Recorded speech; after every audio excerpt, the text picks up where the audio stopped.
So, kagigising ko lang and day 1 ng solo living. Dito sa part na yan is magluluto tayo ng champorado. Yan. Kaso lang, frozen pa siya. Ang gagawin ko, guys.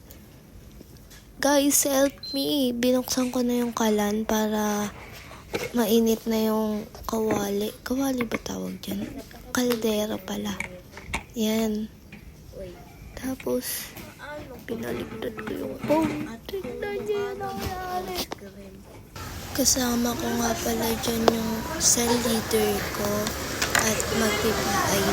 Ayun siya nakapalog lang. Aalis na kami. So, tapon lang muna siya ng basura.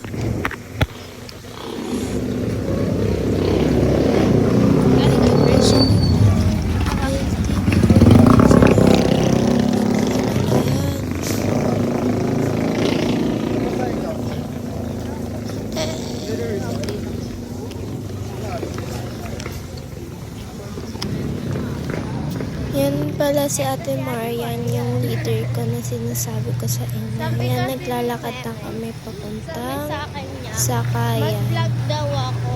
Yan. Kung paano nag-aano sa Actually, yan yung school ng annex. Likod siya ng simbahan namin. Day 1 na ngayon. So, sinabi ko dyan, solo day Match natin itong 1. day 1.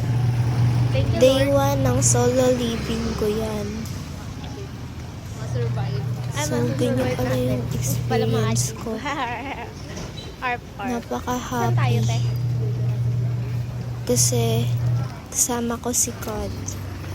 Pwede mo nang ituloy. Siya yung leader ko, siya yung nagtuturo sa akin ng Word of God. And, yung pinag-uusapan po namin is kung paano ako mag-OVE nang walang hawak na cellphone. So, yan, lakad-lakad kami papunta sa Kayan. Ang negative daw po La la ay la la ang la kabayaran ng kasalanan ay kamatayan. So, ang kabayaran daw is La la la la la la la. Di ko alam yung tinuturo ni ate dyan. ano yun? So, may Tapos napatlingon na lang ako.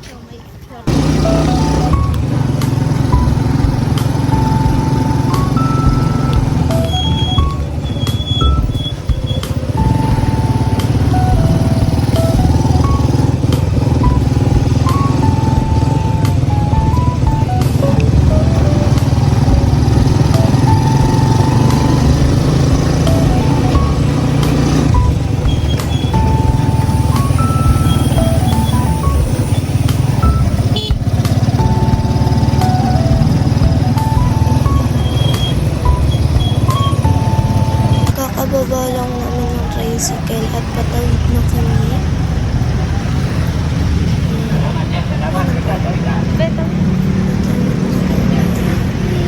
Wait lang kuya ha, wait lang. Sasakay na kami ng jeep.